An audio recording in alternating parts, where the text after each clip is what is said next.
What's going on, guys? Welcome back to another video today. Well, you remember Chris, MDS Diesel, the guy that pretty much will work on anything and everything. Give him a shout out there in Ramona, California, MDS Diesel. They're mobile and they got a shop. They're awesome because, well, he does everything. Your diesel truck, shit, if you got a jet helicopter or jet planes, anything, he does it all. All right, guys, before we get into this install, let's talk a little bit about, just real quick, why this is so important, why the FASS, lift pumps are important. And you guys that have, these Rams or the 2000, I think it's 11 through like 16 GMs of Fords with the CP4 pump, you guys know those things are a little dangerous. And what I mean by that is, if that thing decides to blow, if like in this truck, if this CP4 pump decides to, take a crap on me, I'm screwed. I mean, this thing, and you can say, well, it's under warranty. Even if it's under warranty, the amount of work, the amount of parts that they have to get for this pump, when these things blow, they destroy injectors, they destroy fuel line, metal gets in everywhere. So even if they have all the parts, it's still gonna take them some time to fix it. And the majority of the time, they don't have all the parts. Right now, I know a friend of mine that blew his CP4 pump. It's not under warranty on his 19 Ram because he did some stuff, and it's costing him $22,000 in repairs. And if it was under warranty, the dealership told him it's still going to take them about 5 to 6 months to get his truck done because how hard it is to get parts right now. So my biggest thing why adding a lift pump, number one, it gets rid of all of the air, the water, the dirt, just all the crap that diesel fuel has in it. Diesel fuel is very, very dirty. The FASS system will help, stay lubricated, will help take the air, will get pretty much clean diesel fuel up into the injectors, clean fuel going through your pump and all that stuff. It's a very good system to have. I would highly recommend this system. I mean, it will save the life of your truck. You will be very surprised. And also, if you guys want to do modifications, it's good to have. You need that lift pump to get that fuel. You don't want to, sit there and if you got an iDash, and you go to your lift pump pressure, you'll see, if it's at 12, it'll dump all the way to like 2. It's not good. You don't want to suck these things dry with no fuel in them and just pull air. And the biggest question I get is, well, Eddie, my truck's not modified. Your truck does not have to be modified. I would put a lift pump on a bone stock truck. Again, it's not, you don't need to put a lift pump just strictly because you're doing performance. You can put a lift pump to get clean fuel, to get, no air, no water. If you do go to a gas station and get bad diesel, and you get a lot of water in there, that FASS system will take care of it for you. So that's another good thing. There's just so many benefits of the system. I don't know why anybody would not want to get it on their truck. Now, also guys, with this FASS system, so as of right now, for the 2019 Mega Cab short bed or regular bed, whatever you guys want to call it, what we had to do is, and I couldn't get on camera, I didn't get on camera because I didn't know how to make it work, but the bracket does need a little modifications. It's not the right bracket yet for this truck. We did have to bend it a little bit. What it does, and I'm gonna see if I can show you guys. So right where that leaf, the leaf spring is, the hanger, it hits that hanger, and I'm sitting under the tire, guys, so I can't see, but it hits that hanger. And what you guys got to do, it's a very tight fit. It will fit. Is it the right fit? No, not perfect yet, but you can get it to work. So if you guys do, get the kit, you got to sit, you got to kind of bend it or tweak the bracket a little bit. That's perfectly normal. I had to do that to mine. Also, big shout out to KLM Performance. That's where I purchased the lift pump. That's where pretty much, guys, I purchased everything for the Ram, Duramax. They got everything. They got diesel parts galore. Whatever you can think of, they have. I'm talking from, our goodie aftermarket stuff, like the lift pump, to sensors, OEM sensors. KLM Performance has them in stock, and they ship fast. I ordered it, I think, I don't know.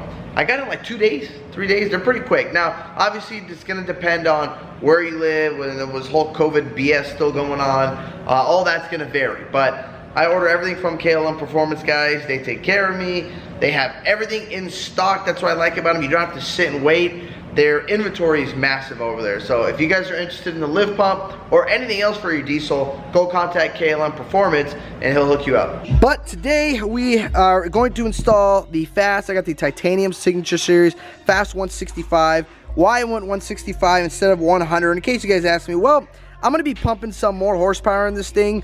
You know, I want to do injectors and studs and turbo and all that stuff. I want to pump some serious ponies in the Ram, so that's why I went with the 165. And bam, look at that, guys. So we got the lift pump on attached. It's hard for me to video and show you guys how, but it's not that difficult. It bolts up to the bed bolt, and how I got to it was, see that bolt right there? I just took a long, it's gonna be hard, it's gonna be dark in there, but right there, take a long extension, pop it off right in there, you mount it just like that in here. Yeah, I'm sorry, you guys probably can't see this. Then this mounts to it, and what's nice is you can adjust the lift pump up, down, or you can slide it left or to the right more if you want, depending on where you want it. So when I attached it, it was a little like closer right here, so we loosened up the bolts and slid it over a little bit.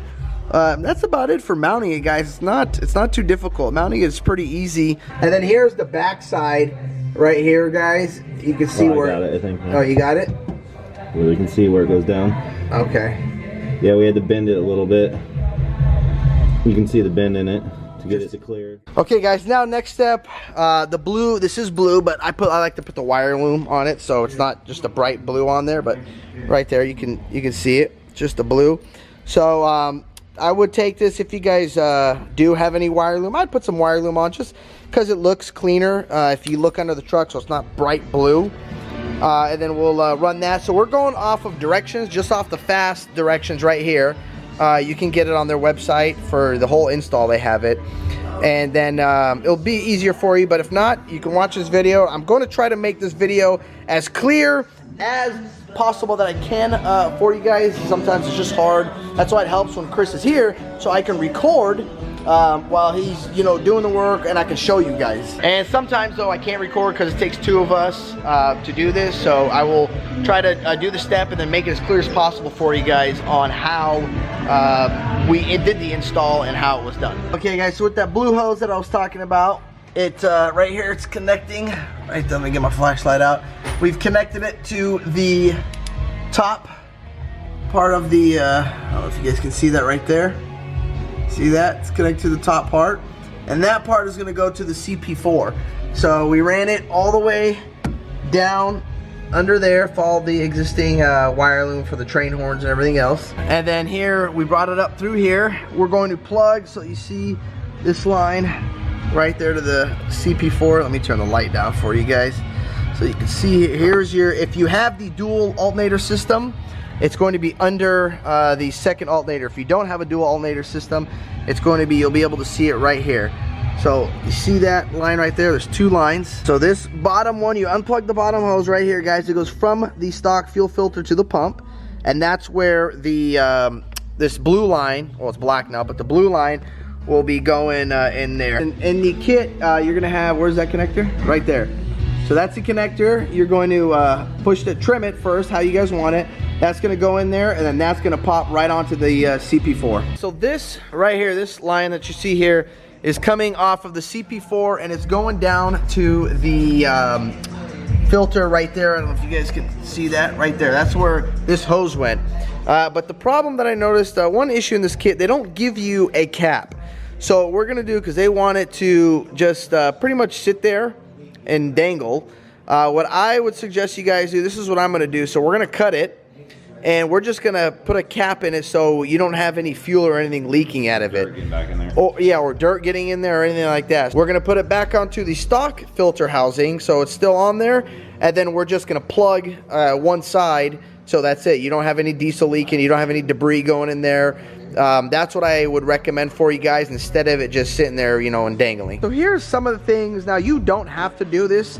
This is something that we chose to do just because if any kit that I get, regardless what it is, a train horns, lift pumps, anything, I want to see if I can improve it, add something, it's just a little better. So for an example, so this is the hose that we cut here. So what I'm going to do now is I'm going to take this and I'm going to just go plug this right back in to the bottom of the filter that's under the hood. So that way, 1/8-inch pipe plug. Yeah, 1/8 inch pipe plug shoved in there. We put silicone with a hose clamp on it. And then I'm gonna just plug this in so you don't have that long hose sitting there just dangling or leaking or stuff getting dirty in there. So plug that right in.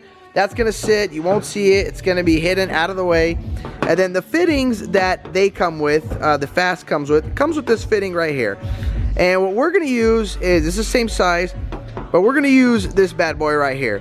Reason why I'm using this, the main reason is because it's a hydraulic fitting.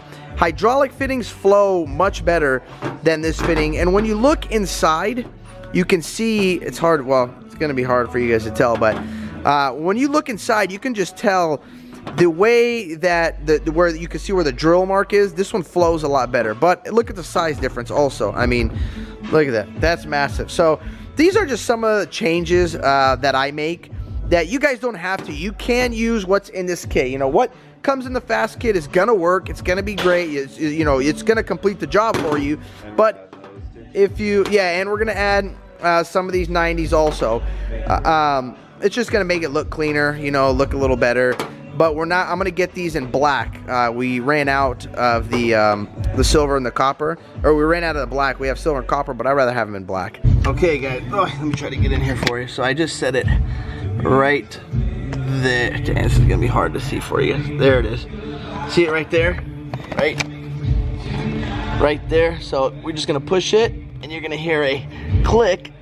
Bam, just like that. Hear that click? So that means that it's pushed in there. Oh, there goes the light.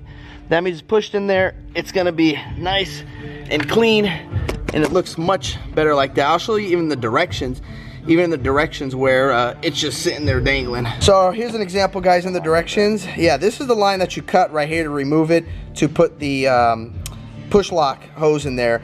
And they got to just sit there dangling. This is the line, get rid of it, plug it, just like you saw there, so it's clean and you don't have a hose just sitting there dangling. So yeah guys, this right here, you're gonna have these two wires, and it says it again in here in the directions. Yeah, they insert. Just get some what'd you use, like Dyke spray? Yeah, just a pick. Yeah, get a little pick like that, and then you're just gonna pull these two out. No, just there's like a blue collar right here. You pull the blue collar out. Yeah, but they're only gonna pull these two black and yellow wires. Pull the collar out like this. See if I can get it out again. There we go. And then you see the little locks. You just pull back and release the lock, and then slide the pin out. Okay. So you see that, guys? Very simple, easiest like he's doing. It's just with a pick, and that's it. Plug it back right up there. All right. Next step. So guys, this is going to be a little different for you guys that have the OEM fuel tank. I do not have an OEM fuel tank. I have an S&B fuel tank, 52 gallon in my truck. Why I love the S&B tank? Because it's got the pickup and the return, so the hole's already in the tank, so that's why we don't have to do it. You got one there, and that's the other one right there. That's why in the directions, now for you guys that have the OEM tank, you're gonna have to do this. You're gonna have to remove this, cut this. You're gonna have to put the pickup, where's the pickup at? It comes with the kit, the white pickup. And you're gonna have to install these just like this, and use that white pickup hose right there to insert it into that. But we're not doing it like that because of the S&B tank. All right, guys. Now that we got the fuel pump in here, we just activated it, and you guys saw we got rid of those two wires, put it back in, and now we got the tank in. We got the adapter, but everything is in. We got the lift pump in. Bam! Let me get the light for you guys. Check that out. It's a very easy install, guys. It's not difficult at all. And oh my goodness, this thing is so quiet. You cannot even hear this lift pump. When I start this truck, you can't even tell. So I mean, and I'll just do a startup for you guys, but you won't be able to tell even, you know, this thing's running. You literally have to touch it and you can feel it working. Other than that, this lift pump is extremely quiet. Okay, now I'm gonna show you guys how quiet it is with the truck off, because if I start the truck, you will not hear this lift pump because of how quiet it is. So we're gonna start the truck, put in the run position. Okay, we're in the run position. Listen to this thing, guys. I don't even know if you can hear that. Can you guys hear it? It is so quiet, you can barely hear this thing. Now I'll start it up and you'll see you really can't hear it. I mean, look at this thing now, guys. Can you hear it? Probably not, but you can feel it. You can feel it running. Put your hands on the filters, you can hear it running. But that's all I got for you guys here. Thank you guys for watching this video. If you guys like this video, don't forget to hit that thumbs up button. Don't forget to click subscribe. Peace. Yeah.